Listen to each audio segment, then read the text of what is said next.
what is up, you guys? We're back. We're back in the car. And this guy's with me.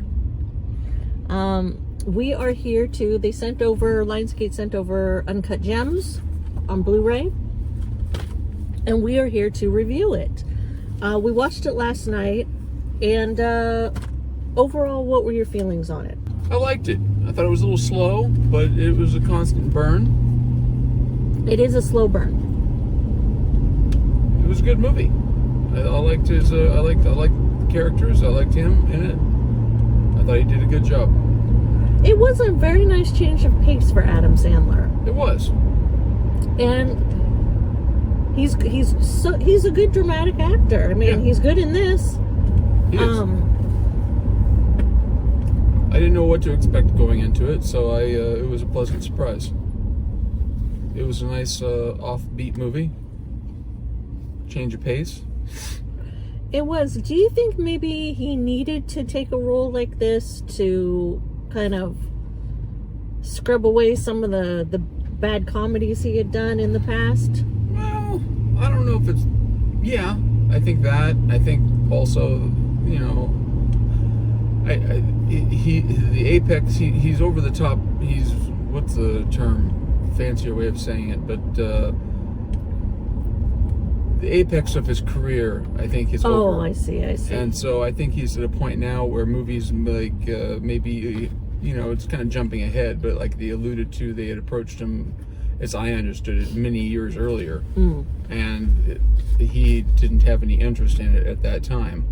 But he was also still at the top of his game. I see. So he's kind of maybe he's hit that apex. He's kind of maybe on the downside of his career. He's on the downside, and he might have another peak in his career if he discovers that he's got talents that lie elsewhere besides comedy and like in dramatic acting.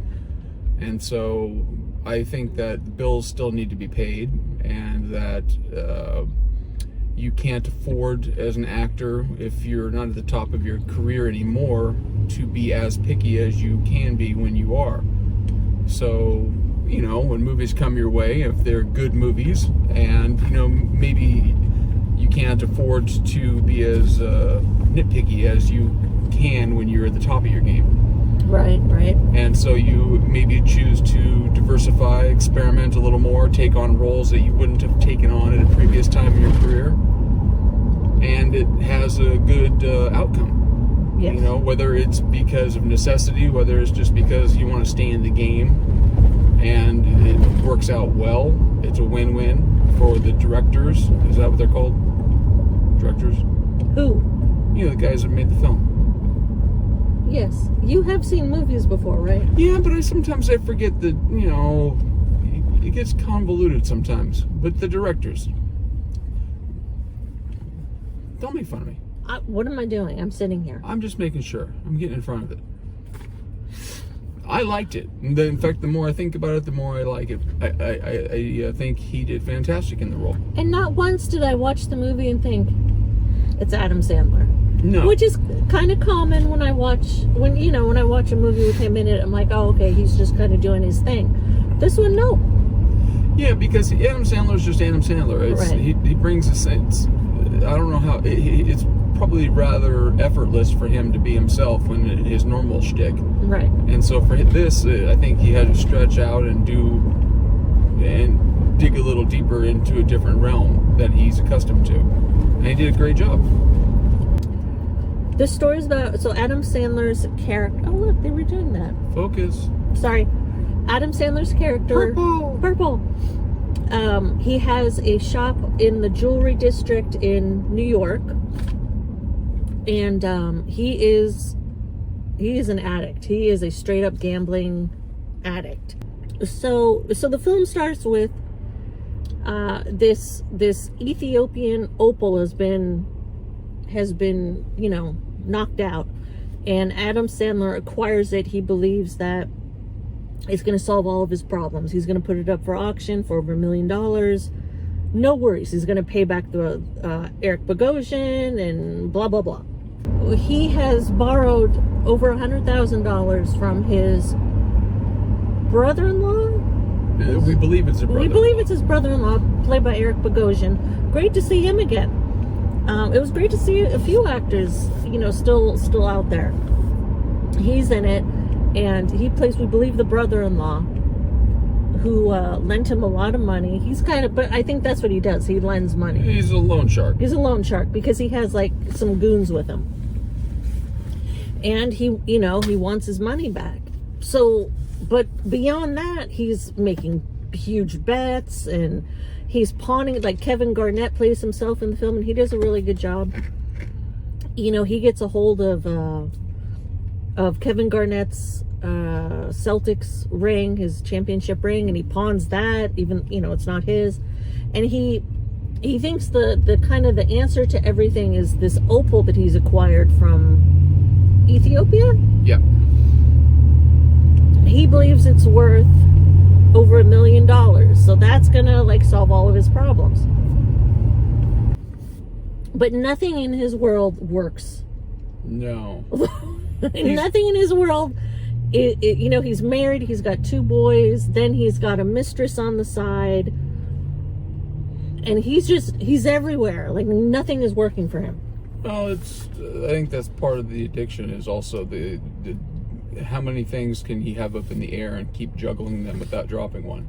And the more you throw in, it's how long can he keep pace with everything with it before one drops? Mm-hmm. And that's part of that adrenaline. I think adrenaline plays a role in the gambling. I'm blessed. I don't have a gambling issue, but from a psychological standpoint, in watching the movie, it appears that at least plays into a significant part of the gambling, is that rush of how much can I, how many ways can I be moving things and juggling them and keeping them all under control and getting that exhilaration from it. Yeah, you're right, huh? You're right about that. If it was a juggler doing the traditional 3-ball juggle, you see the guys that can do more than 3 balls. Somebody else tosses another one in, another one in, another one in. They got 6, 7, 8. How many can they keep going and keep moving in without dropping them? And that's really what his character's doing. And there's a few times in the film where, he could have. There are so many things he could have done to solve his issues. He could have just been done with them, but that's just part of the addiction. And it's easy to say he was stupid. He was careless, I think is a better way of saying it. Like not getting the gem. He assumed its value. And as someone who is a diamond broker / seller of jewelry, and to not have a true valuation done of the object, when it went to auction, how it came in significantly lower than... They never truly said if Adam Sandler's character did get another appraisal. But he never had, it's in the movie, he never had it appraised. Oh, okay. He was told that an opal could be worth this much. I see, okay. But he never actually got an official appraisal. It was the auction house that did. Mm-hmm. And that's when he was like, oh, they're crazy. Yeah. Because he was losing, he's probably lost his younger son. Because he pays no attention to the younger son. No. And the son wanted attention. Well, this is the son that got into sports you're talking about? Or did he have 2 sons and a daughter? No, he had 2 sons and the daughter, but there was the younger son. Remember he tapped him on the shoulder at the play? Oh, yeah. And then the older boy was the one that he related to more, but only because he was starting to get into gambling too. Oh, he wanted to be like his dad. He wanted to be like his dad. But then as the movie progressed and we see things really unraveling, we think he lost his older boy too. Yeah, when he found out he was cheating on his mom. Yeah, when he found out. So, I mean, it's sad. It was sad. The whole state of affairs was sad. The cast was great. It was a big cast. Like I said, Adam Sandler. There was the gal, I don't remember her name. She sang the Frozen song. She's the Wicked gal. How can you not know her name? You've seen Wicked. She was really good. Everyone was good. The guy who was in Knives Out, and I think he was in Get Out as well. He was really good. Eric Bogosian was good. Judd Hirsch is in there. Kevin Garnett was good. Everyone did a great role. Yeah, it was really good. Acted well. Yeah. I had no. There wasn't anyone that I thought wasn't playing their part well. No. And the score, it was like a synthesizer score for most of the movie. That was cool. I don't know how much that played into the time frame because it's set in 2012. Yes, yeah. So it's, almost a decade ago. Yeah, but even in 2012, I don't think... Past synthesizers. Yeah, I mean, if you had said the 80s, sure. But it worked well with this film, the synthesizer score. We think that with gambling, that's the whole crux of it. We think. We're not familiar with it, but we think that's the whole thing. It's like you're making that next bet because that's going to be the big one. That's going to be the one that really bring you that elation. Yeah. That fix. But anyways, so he's constantly wheeling and dealing, and something his character is doing throughout the whole movie is constantly moving. He is moving throughout this entire movie. If you're looking for a film that you want to relax, just sit back and relax, this isn't the one, because it's kind of, it almost brings on anxiety. Yeah. A little bit. It teeters on that. And especially in the way it's shot sometimes, because they'll get more close-ups, and then they'll use a handheld camera, so not only is it close-up, it's kind of jittery sometimes. Yeah. And then with all of the mistakes that Adam Sandler's character makes in the film, you're like, oh, dude, please, there's so many ways you can get out of this situation to help yourself. He's juggling so many. The more and part of the exhilaration is the juggling of everything, and the he's pawning this and pawning that, and stuff that isn't his, borrowing this and borrowing that, and really stealing, and he's to fund his habit, but it's always to pay off the big score so that he can pay back everything, but rather than get out from under it, it's just to fund the next gamble. And then I don't want to spoil the movie if you guys haven't seen it. Oh, we were doing giveaway spoilers. Yeah, but not the very end. I don't think I want to spoil the very end. Should we spoil the very end? I don't know. Is this the point where you warn somebody that you're going to spoil the end? All right, we're going to spoil the very end. So, I saw the end coming. I predicted the end. I didn't see another way for it to end. Because the whole thing was building up like a volcano. And he was ultimately it's a self-destructive disease, as is the case with so many. Yeah. But his was reaching a pinnacle. One with he didn't have an exit for, because when he did have an exit, he chose not to take it. So at the end of the movie, Adam Sandler's character finally hits the big one with money that he wasn't even supposed to have. He was supposed to give his money over. So he finally hits the big one. Eric Bogosian's goons are right there. They're done. They are so done with him. Well, he's pissed them off to no extent. But yes, I agree. He totally has, and they know what he's doing. But they didn't respect Eric Bogosian as the loan shark. I was thinking about this earlier because the older boy and I are rewatching The Wire. It's his first time, my second time watching it. And all of the seconds respect the top dog, Avon, Marlowe. You don't step out of line with them or there will be a consequence. There's a consequence. They did not have that for Eric Bogosian at all, his character. But he was soft on it, like you hypothesized, because it was his brother-in-law. I don't know. Yes, I think it was that. And they must not have respected him in that manner. Not just because of the brother-in-law. No. I think they just didn't respect him in that way. Knowing there wouldn't be a repercussion, because they killed him. They were attack dogs, and they were held back, and they were always held back by Bogosian. But they killed him. They were parting ways, even if they hadn't killed him. Yeah. What I mean is, not Sandler's character. Once they committed to killing him, it was done. Yeah. their relationship had ended, even if it hadn't wound up with the other guy being dead. The other guy got dead because they didn't. Well, he might have wound up dead anyways, but they told him to stay there, don't move, and he tried to run for it. Yeah. And they were already at their, at their boiling point. Oh yeah, they were way there. They had boiled over. Yeah, but overall, it was very good. Yeah, the more I think about it now, in hindsight and retrospect, the more I like it. Mm-hmm. I liked it. I didn't think it was great, but I thought it was good. A little slow, but it was constant. It kept its pace. It kept it progressing. And I think, for me, I wanted to see what happened. There was never a point in the film where I was like, oh, come on with it. I don't care.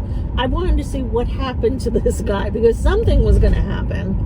Yeah, that's where I didn't see. I mean, the only surprise that they could have thrown in, rather than just writing it in to write it in, would have been a logical exit for him through some capacity. Whether it was for his realization for a love of family, but it's an addiction. It is, yeah. He had a hardcore addiction. Yeah, I mean, that dude was just... He wasn't just flopping cards, and he wasn't sitting in the casino flopping cards, which is another form of the same thing. Yeah. His addiction was on big money gambling.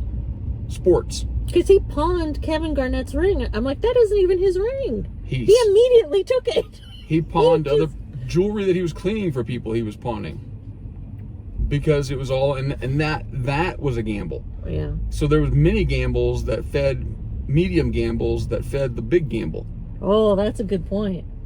And there were other people after him too. It's just that they were weaker, and he didn't respect their muscle. I remember, the two brothers. Yeah, the two brothers. He owed them $30K or whatever it was. Yeah, so if it wasn't going to come from his brother-in-law, it was coming from someone else. Eventually, someone was going to get him. He was just feeding the fire. Yeah. He was borrowing from left and right, and borrowing one to take care of another. And then even with that, with his intention to borrow something to pay off something else, he'd use it to gamble against something that was going to pay off both of them. So he was constantly finding little mini gambles. So it was a pyramid. Goodness. Until it reached the top. Yeah. He reached the inevitable tipping point. He had no higher to go. I got tired just watching him. I'm like, doesn't this guy just sit? No, he was a mover. My goodness.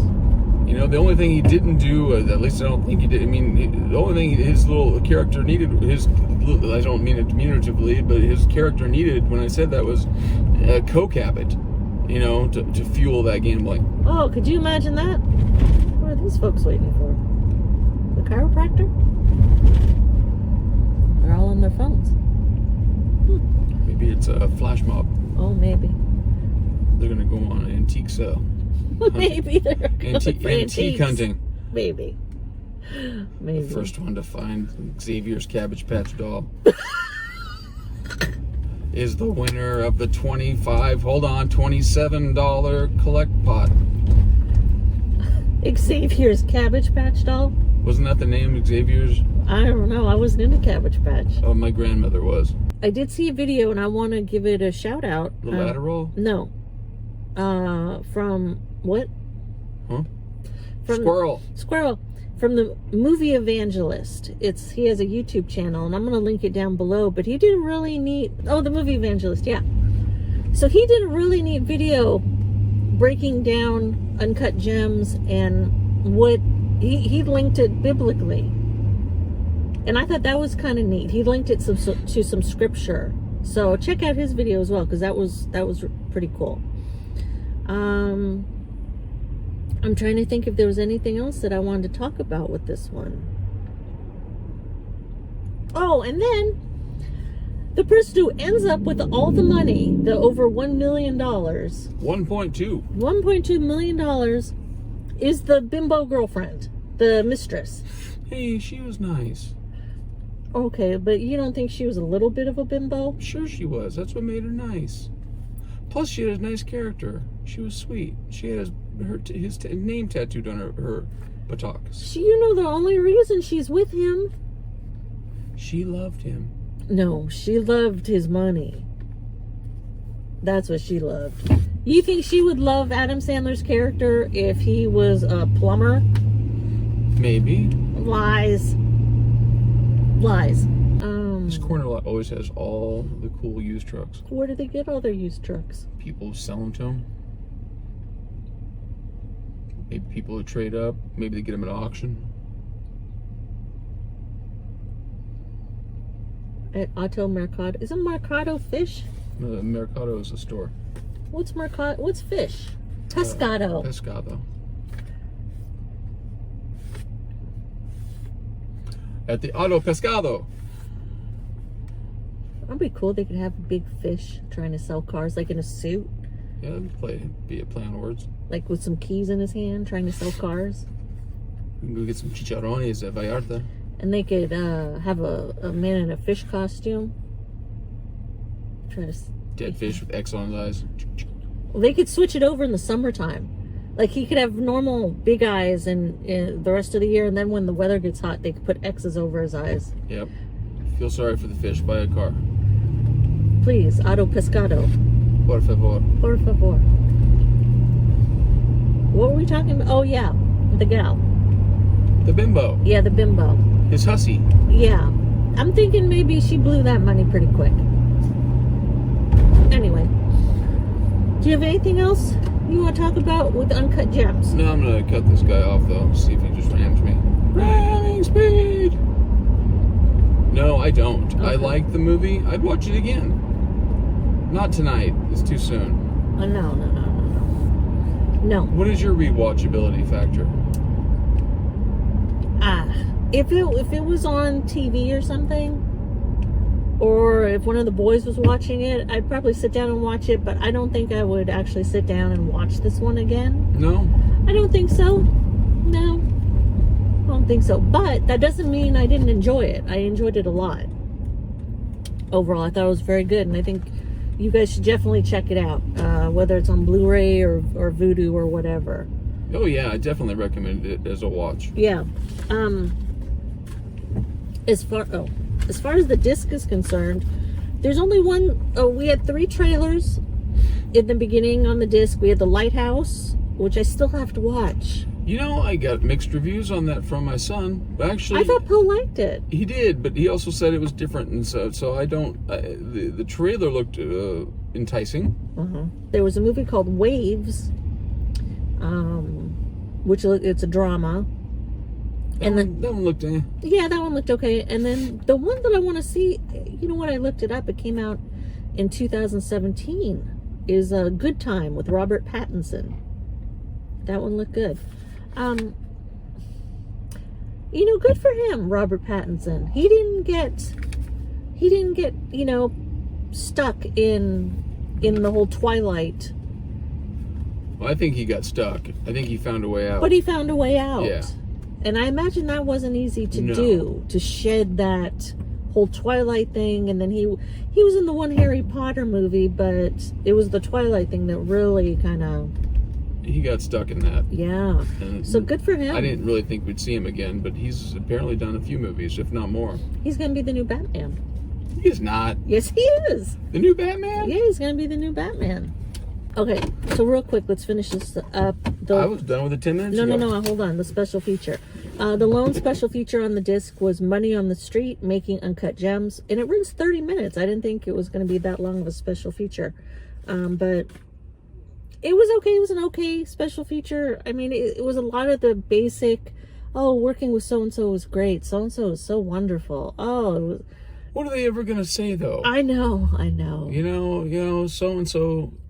So-and-so was a real odd jackass. I took this job for the money. The script kind of sucks. That would be so cool. I really wasn't into it, but the bank account's getting a little low. And you know what? So-and-so was really kind of an ass. And these guys really didn't know what they were doing. Or, this actor, he's overrated. We thought it was going to be really cool to work with him. But God, we had to pick all the green M&Ms out of the fucking bowl. So if we were DVD producers, content producers, that's the type of stuff we would put on the disc. No, that's what, in a way, part of it is just a fluff fest.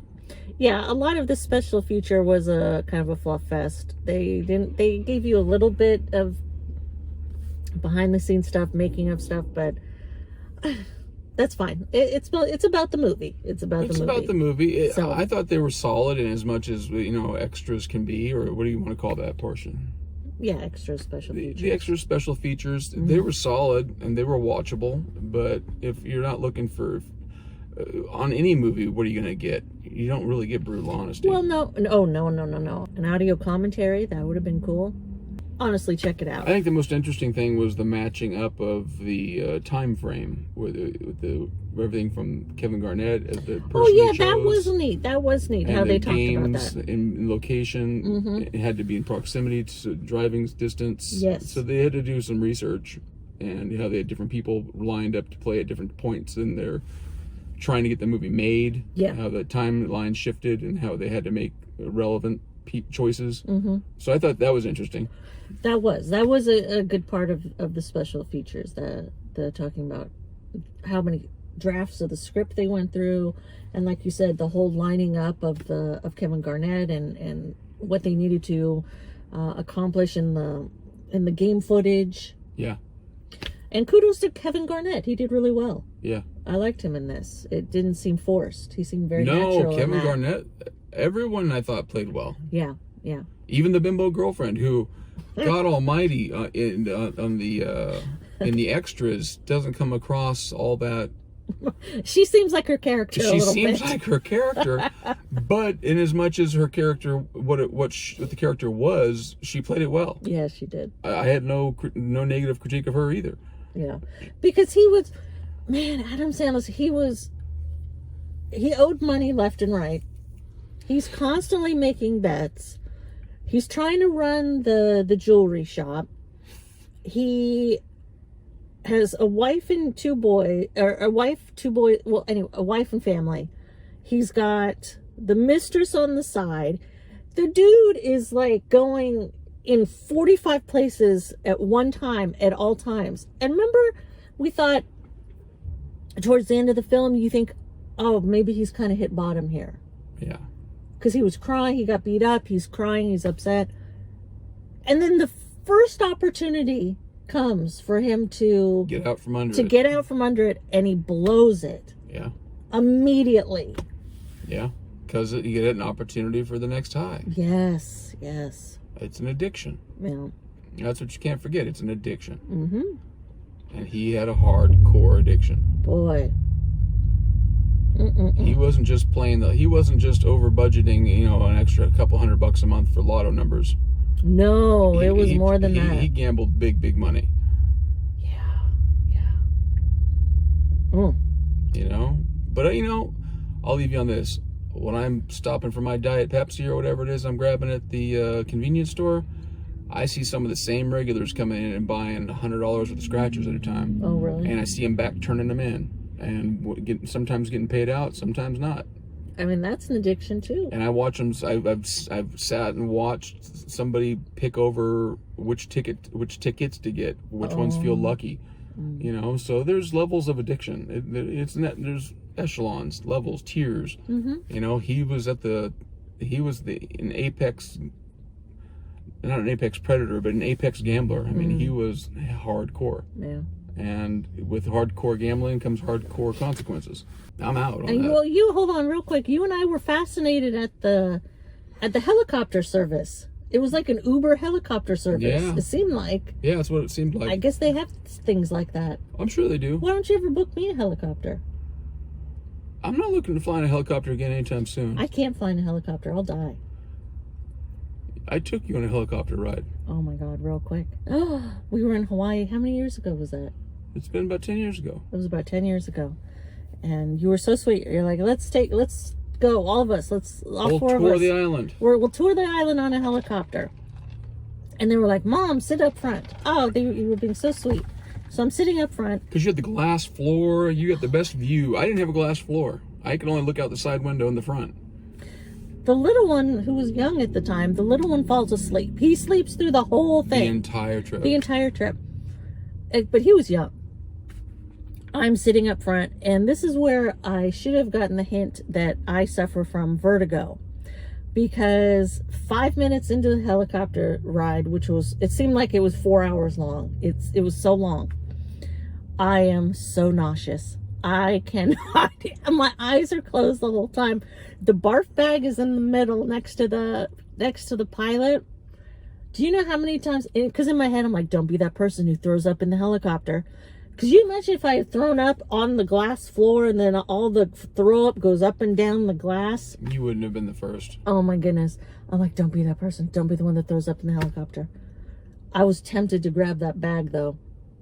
My eyes were closed. And throughout the whole helicopter trip, remember the pilot was like, and Robyn, to your left, we have blah, blah, blah, blah. Best view in the house she has. We have this lovely volcano, and look it over here. I was like, oh, waterfalls. I'm gonna die. Blah, blah, blah. Can I just jump out of the helicopter? I'm gonna die. Yeah, no. Yeah, you wouldn't even look down to fly and went flying over Pearl Harbor. Couldn't.